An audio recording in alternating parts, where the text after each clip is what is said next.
a gente trabalha um pouco o texto aí e abre, como você falou, abre o pessoal falar, né? Qual foi as impressões que eles tiveram. Que é bem bacana isso também.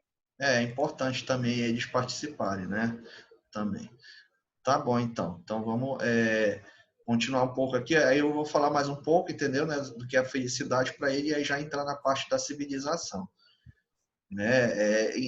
Então, gente, só continuando aqui, né? Como ele falou, a causa do sofrimento, né? Nossa, ela vem de três cantos, né? De nós mesmos, dos outros, né? Do mundo externo, né? E também o que ele coloca aqui? E finalmente dos nossos relacionamentos com os outros, ok? Tá? Então, só continuando aqui mais um pouco. Então, não admira que, sob a pressão de todas essas possibilidades de sofrimento, os homens se tenham acostumado a moderar suas reivindicações de felicidade. Tal como, na verdade, o próprio princípio do prazer, eu estou aqui na página 48, tá, gente? O próprio princípio do prazer sobre a influência do mundo externo se transformou no mais modesto princípio da realidade, que o homem pense ser ele próprio feliz simplesmente porque escapou à infelicidade ou sobreviveu ao sofrimento, e que, em geral, a tarefa de evitar o sofrimento coloque a de obter prazer em segundo plano. Então, ele coloca aqui que o princípio da realidade ele vai se sobrepor, não é isso, Samuel? Ao princípio do prazer como uma forma natural de desenvolvimento do ser humano, né? Tá? Positivo, é isso. E o princípio da realidade ele vai ficar em segundo plano, tá? Então, ele vai continuar aqui, que uma satisfação irrestrita de todas as necessidades apresente-nos como um método mais tentador de conduzir nossas vidas, né? Então, isso leva a gente a pensar, né? Levou ele também a pensar, né? Que a melhor coisa seria, então, a gente obter o gozo total, né? Antes da cautela. Só que isso pode trazer problemas para a gente, tá? Por quê? Aí ele vai começar a explicar. Os outros métodos em que a fuga do desprazer constitui intuito primordial diferenciam-se de acordo com a fonte de desprazer, para a qual sua atenção está principalmente voltada. Alguns desses métodos são extremados, outros moderados. Alguns são unilaterais, outros atacam o problema simultaneamente em diversos pontos. Contra o sofrimento que pode advir dos relacionamentos humanos, a defesa mais imediata é o isolamento voluntário, o manter-se à distância das outras pessoas, né? Que isso nós temos bastante isso, né? Às vezes a gente não aguenta mais, né? E a gente tem pessoas que fogem, né? Querem ir para o sítio, né? Querem ficar na natureza, porque eu não quero mais ficar perto da civilização, né?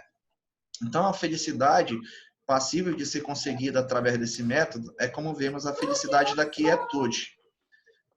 Contra o temível mundo externo, só podemos defendermos por algum tipo de afastamento dele, se pretendemos solucionar a tarefa por nós mesmos. Há, é verdade, outro caminho e melhor, o de se tornar membro da comunidade humana e, com o auxílio de uma técnica orientada pela ciência, passar para o ataque à natureza e sujeitá-la à vontade humana. Só mutar aqui, que tá vazando. Também quero sentar. Você tá no lugar? Que é da Adria. Só mutando aqui. Tá? Então, o que ele está colocando aqui, né? Ele está dizendo que... Só voltando aqui o texto. Às vezes, esse sofrimento ele dá vontade da gente se isolar, né, gente? Quando a gente está sofrendo. Né? É uma solução, né? Não sei se é a melhor solução a gente se isolar da sociedade. Algumas pessoas fazem isso, né? Compram um sítio, vão embora, não querem mais nem contato, né? Mas para ele aqui, né, tem uma solução, gente, é que a gente se torne membro da comunidade humana, né? Que nós nos tornemos seres humanos melhores. Né? E lógico, ele aí vai colocar aqui que seria bom a gente se utilizar da ciência, né, para a gente entender a nossa natureza. Não é isso, Samuel? Algum comentário aí? A gente vai falar lá no início de novo, né, sobre a civilização, a gente vai falar melhor sobre essa questão da natureza. Não é que o ser humano ele seja um animal cedo prazer não é bem isso, mas Freud ele coloca o ser humano junto com, ele vê o ser humano na verdade junto com essa pulsão e esse desejo de buscar o prazer. E ele chama isso de natureza humana. Não há nada de errado nisso, mas quanto ao viver em sociedade, você vai precisar abrir mão de algumas coisas. E aí, inclusive, ele coloca, ou você conhece essa natureza e aí passa a entendê-la melhor e aí faz parte de um grupo, né, de um determinado grupo na sociedade. Correto, né? Então, só continuando aqui, né, a gente percebe que é uma ideia bastante complexa, né, gente? Essa busca da satisfação pessoal e da felicidade, né? Como ele está colocando aqui para a gente. E aí ele vai continuar aqui, que, né, a complicada estrutura de nosso aparelho mental admite, contudo, um grande número de outras influências, assim como a satisfação do instinto equivale para nós à felicidade. Assim, também um grave sofrimento surge em nós, caso o mundo externo nos deixe definhar, caso se recuse a satisfazer nossas necessidades. Podemos, portanto, ter esperança de nos libertarmos de uma parte de nossos sofrimentos, agindo sobre os impulsos instintivos. Então, ele coloca que esse represamento do nosso instinto ele vai nos trazer alguns problemas, né, se a gente não cuidar muito bem disso. E aí ele vai falar aqui que esse tipo de defesa contra o sofrimento se aplica mais ao aparelho sensorial, porque ele procura dominar as fontes internas de nossas necessidades. E olha lá, aqui para o Daniel de novo, a forma extrema disso é ocasionada pelo aniquilamento dos instintos, tal como prescrito pela sabedoria do mundo peculiar ao Oriente e praticado pelo yoga, né? Então tem certas correntes filosóficas e religiosas. O próprio John Lennon, né, dos Beatles, né, ele praticava yoga, ele dizia que tinha que matar o ego, né? Mas se você matar o ego, o que vai sobrar, né? O que vai acontecer? Vai ser por instinto, vai virar animal. Né? Então, o segredo da coisa, né, é você realmente intermediar, né, o seu lado instintual, né, que a gente precisa, né, soltar nossos bichos, né, e também a gente precisa saber viver em sociedade. Né? Então, caso obtenha êxito, o indivíduo, é verdade, abandona também todas as outras atividades. Sacrifica a sua vida e, por outra via, mais uma vez, atinge apenas a felicidade da quietude. Seguimos o mesmo caminho quando os nossos objetivos são menos extremados e simplesmente tentando controlar a nossa vida instintiva. Então, o segredo para ele é a gente tentar entender e controlar a nossa vida instintiva. Né? Algum comentário? É um encontrar um equilíbrio, né? Entre, de fato, o Daniel colocou, a causa de todo sofrimento humano está, eu não li todo, né? Deixa eu ver aqui. É uma frase de Buda. A causa de todo sofrimento humano está nos desejos e no apego. Porque o Buda ele fala realmente isso, que a gente tem que se desapegar das coisas da vida, entendeu? Porque elas que nos fazem sofrer. E aí Freud traz essa ideia do yoga como uma prática oriental para a gente encontrar um certo equilíbrio nesses desejos que são conflitantes. É muito conflitante o desejo que existe dentro de cada ser humano. A gente é todos os dias atravessado por desejos. Talvez você deseje alguém, porque isso uma vez o professor Samuel falou, que todo mundo tem o desejo de ser desejado. Talvez você deseje alguém e essa pessoa não te deseje. Não te deseja. O que você vai fazer? O que é bastante comum de acontecer, né? Que é bastante comum. Talvez você não seja uma pessoa esteticamente exuberante e a pessoa não te deseja. E aí, como é que você vai apaziguar esse desejo? Freud diz que a gente tem que encontrar o ponto de equilíbrio. E todo mundo já passou por paixão adolescente aí, né? Todo mundo já passou por aquelas paixões assim que, nossa, não sei como é que vai ser minha vida depois de eu terminar, né, com essa pessoa, vou morrer, né? Todo mundo já passou por isso, né? Blá, blá, blá, blá. Olha aí, né? Pode. Pois é. Então, já vou deixar tu falar. Ela tá doida para falar. Você imagina. Misericórdia. Já vou deixar tu falar. Tá? Deixa o Samuel, tô gostando. Deixa, tá fluindo aí. Deixa o Samuel.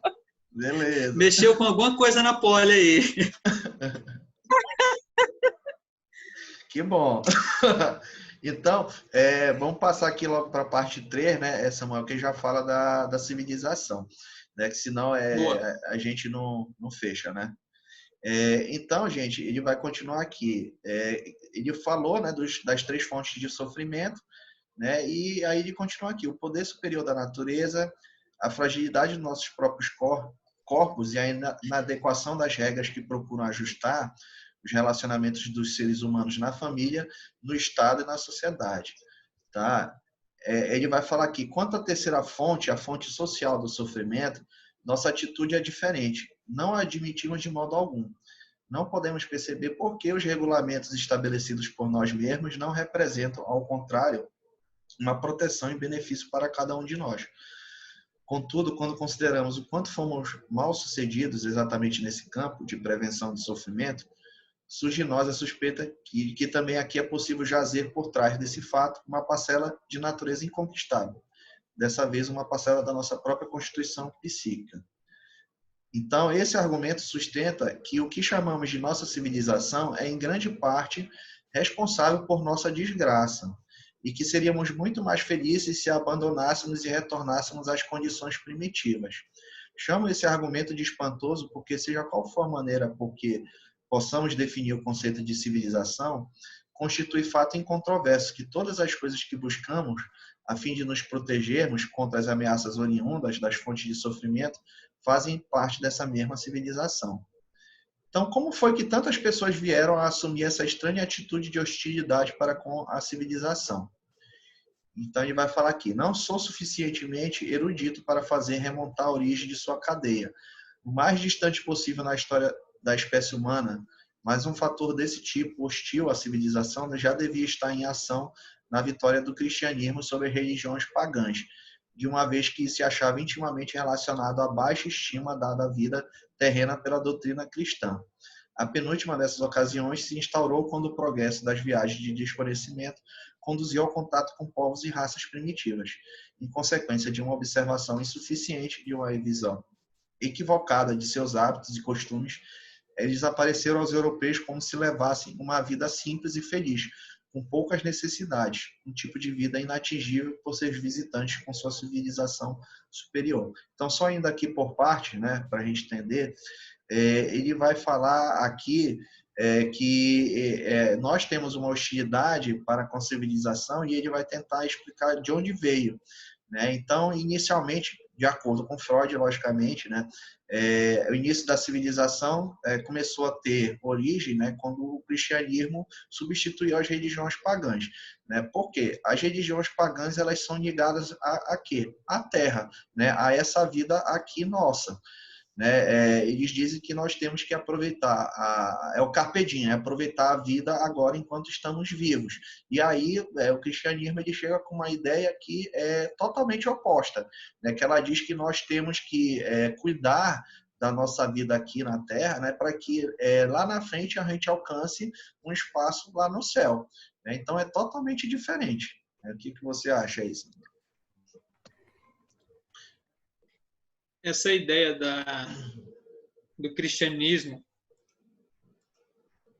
de você abrir mão dos prazeres da terra, né, para obter uma vida adiante, chamou a atenção de Freud, tanto que ele citou aqui.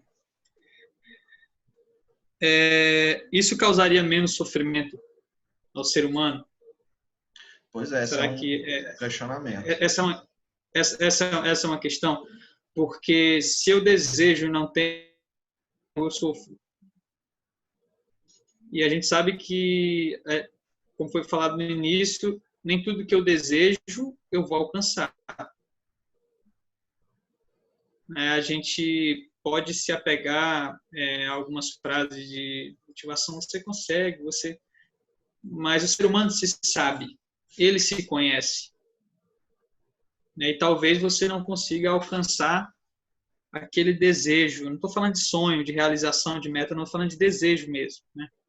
Sim, E porque aí para vem falar essa de ideia, desejo é bem concreto, né?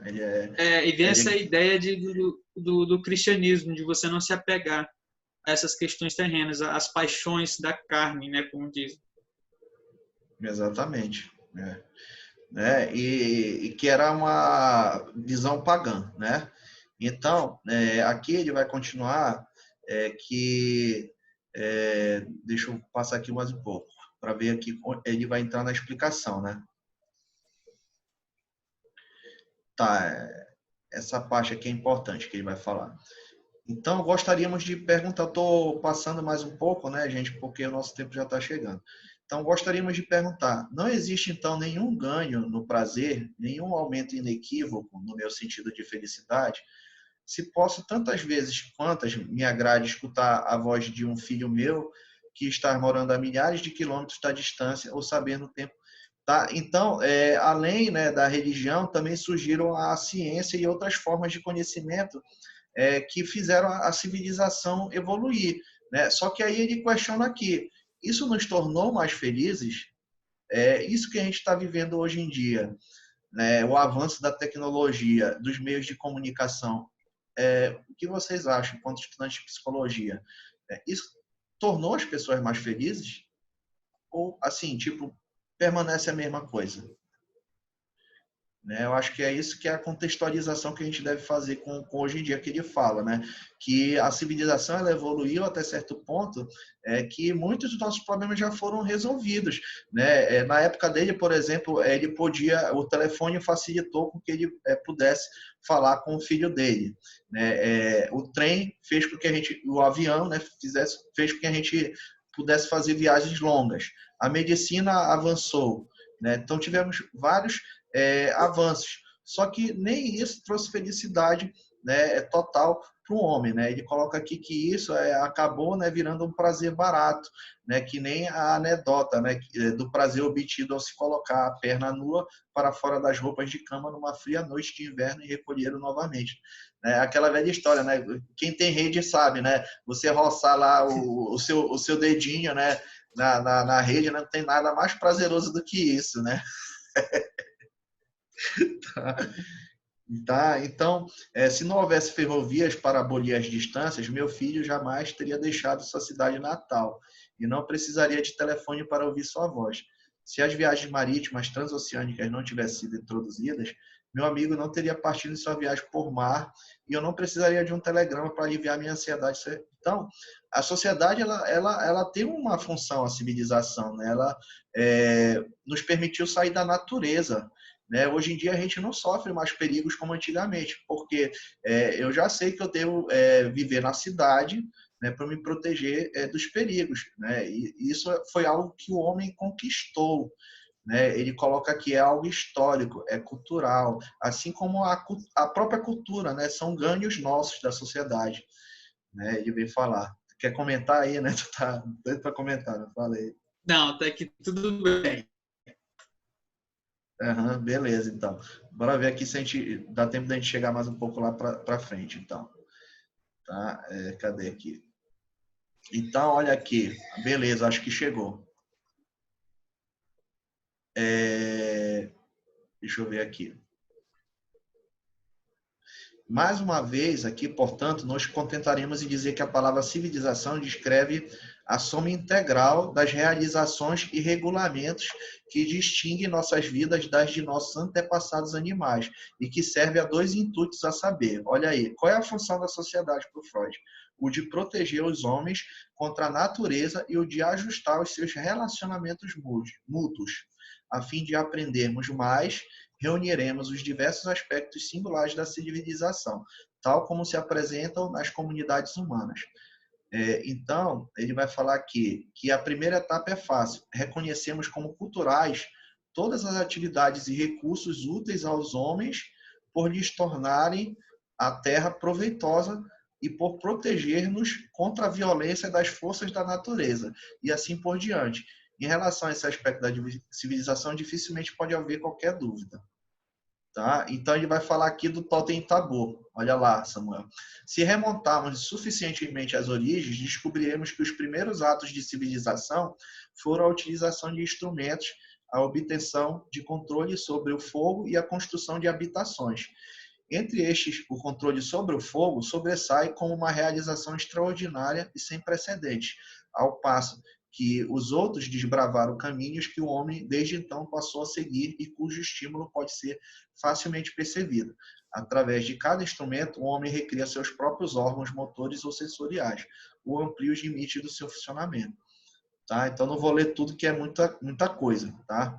Mas ele fala que a civilização ela é sim uma evolução, né, para a gente, no sentido de nos proteger dos perigos, né, e para a gente poder conviver pacificamente entre nós, né?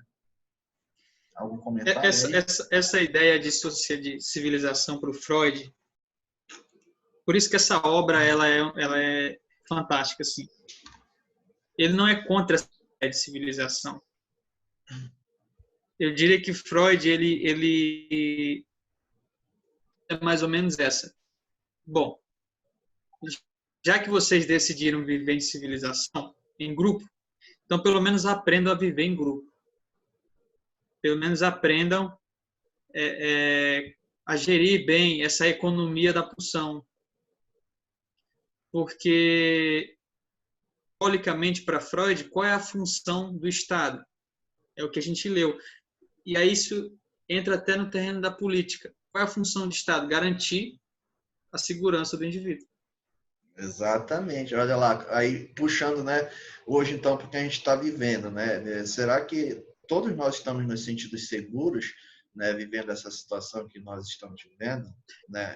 Então se o ser, isso é bem colocado. Então, se o ser humano ele se sente ameaçado, como qualquer outro, ele vai se defender. Por que a ideia do armamento, ela é tão, para algumas pessoas, ela é tão viável assim? Uhum. Quem é mãe aí sabe, dá a vida pelo filho. Então, se o Estado ele não te proporciona uma segurança, que você possa dormir seguro, despreocupado, você próprio vai gerir essa segurança. Por que os nossos muros das nossas casas estão maiores? Cerca elétrica, seguro. Isso tudo é insegurança. Uns 5 Rottweiler dentro. 5 Rottweiler. Ou uma espingarda debaixo da cama. Isso então, porque aí. O ser humano se sente inseguro. E se sentindo ameaçado, ele vai se armar. O dever de passar essa segurança para o ser humano era exatamente esse do Estado. Porque já que a gente decidiu viver em sociedade, vamos fazer isso certo. Exatamente. Essa é mais ou menos a ideia de Freud. E só para a gente fechar aqui, para a gente passar para os comentários, né, Samuel, que infelizmente, como vocês viram, é uma obra muito interessante da gente falar, né? Só que vocês viram que só uma live de 4 horas não dá, né? Mas a gente vai tentar fazer uma melhor no Instagram, tá? Então, olha só aqui, para fechar. A maneira pela qual os relacionamentos mútuos dos homens, seus relacionamentos sociais são regulados, relacionamentos estes que afetam uma pessoa como próximo, como fonte de auxílio, como objeto sexual de outra pessoa, como membro de uma família e de um Estado. Olha lá. Aqui é particularmente difícil manter-se isento de exigências ideais específicas e perceber aquilo que é civilizado em geral. Talvez possamos começar pela explicação de que o elemento de civilização entra em cena como a primeira tentativa de regular esses relacionamentos sociais. Tá? Então, a civilização serve para regular nossas relações sociais. Se essa tentativa não fosse feita, os relacionamentos ficariam sujeitos à vontade arbitrária do indivíduo, o que equivale a dizer que o homem fisicamente mais forte decidiria a respeito deles no sentido de seus próprios interesses e impulsos instintivos. Daí que vem o totem tabu, né, Samuel? Nada se alteraria se, por sua vez, esse homem forte encontrasse alguém mais forte do que ele. A vida humana em comum só se torna possível quando se reúne uma maioria mais forte do que qualquer indivíduo isolado e que permanece unida contra todos os indivíduos isolados. O poder dessa comunidade é, então, estabelecido como direito. Olha lá, por isso que o Freud ele é lido pelo pessoal do direito. Eu estou trabalhando psicologia e criminologia com o pessoal do direito, e a gente está falando bastante de Freud. Então, é estabelecido como direito em oposição ao poder do indivíduo condenado como força bruta. A substituição do poder do indivíduo pelo poder de uma comunidade constitui o passo decisivo da civilização. Sua essência reside no fato de os membros da comunidade se restringirem em suas possibilidades, olha lá, de satisfação, ao passo que o indivíduo desconhece tais restrições. A primeira exigência da civilização, para a gente fechar aqui, gente, portanto, é o quê? É justiça. Ou seja, a garantia de que uma lei, uma vez criada, não será violada em favor de um indivíduo. Isso não acarreta nada quanto ao valor ético de tal lei. Então, eu fecho hoje com esse, né? Infelizmente, não dá para a gente prosseguir muito. Eu quero deixar esses 10 minutos aqui finais para os comentários. Eu quero só comentar uma fala dele aqui, só para encerrar. Tá, fica à vontade. É verdade que logo nos deparamos com a primeira dificuldade. Todos os outros têm exatamente os mesmos desejos que eu. E não me tratarão com mais consideração do que eu os trato. Assim, na realidade, só uma única pessoa se poderia tornar irrestritamente feliz através de uma tal remoção das restrições da civilização. E essa pessoa seria um tirano, um ditador que se tivesse apoderado de todos os meios de prazer. Essa é uma frase de Freud, e ele termina ela assim, mais ou menos. Freud ele dizia que o mandamento de Jesus é amai-vos uns aos outros. Se deparando com a guerra, ele disse, armai-vos uns aos outros. Exatamente. Beleza, obrigado, Samuel, aí, né, obrigado aí pelas contribuições. Eu quero te agradecer aí também, porque também foi importante para mim também. Apesar das brincadeiras que eu faço, né, eu gosto muito também da psicanálise também, ela é uma escola muito importante para a psicologia. Tá? E a gente vê isso, né, por esse texto que a gente leu hoje, que apesar de ter sido escrito em 1930, ele é super atual. Né? E aí eu deixo aí os colegas aí para falarem, né, suas ideias. Obrigado também, pessoal do segundo período da noite. Muito obrigado por vocês me ouvirem, viu, gente? Eu sei que foi difícil, mas muito obrigado. Eu sou só um iniciante ainda. Arrasou. Queremos ouvir vocês agora. Queremos ouvir vocês um pouco, pessoal. O que acharam aí? Gostei da parte dos armai-vos uns aos outros aí, ó. Gostei dessa parte. Brincadeira, viu? Não, de nada. Valeu. Isso foi mesmo para a gente descontrair hoje, né? A gente fazer algo diferente. Estou pensando em tirar meu pote. É mesmo, pai. Ela gostou. Beleza. Quem mais aí, gente, queria fazer alguma colocação também sobre o texto, né? Ou falar qualquer coisa, fica à vontade aí, tá? É o Nelson, professor. Fala aí, delegado. Professor, não sei se eu entendi bem, ele falou a prática da yoga. E por que ele não defendeu a religião como também uma forma de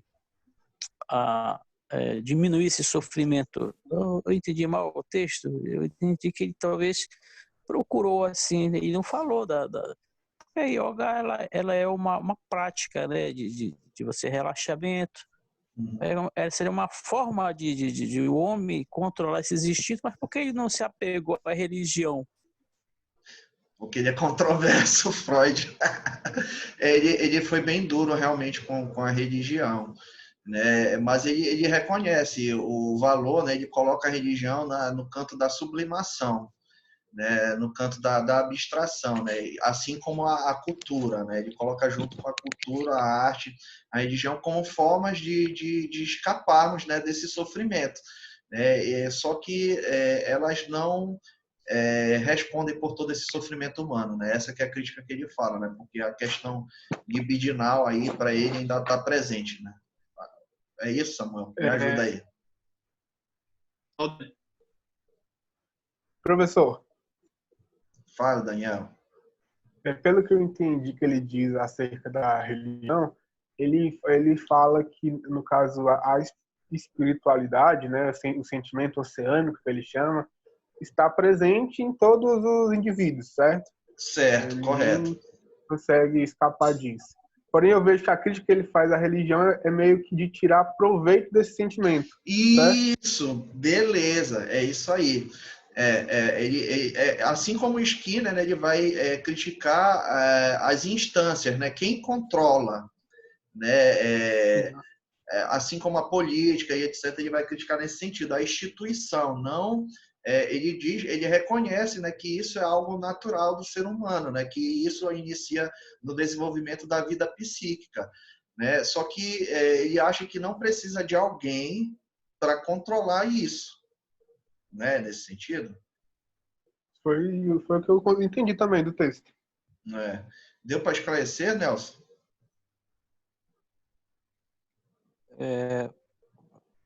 Professor, não fiquei muito satisfeito, não.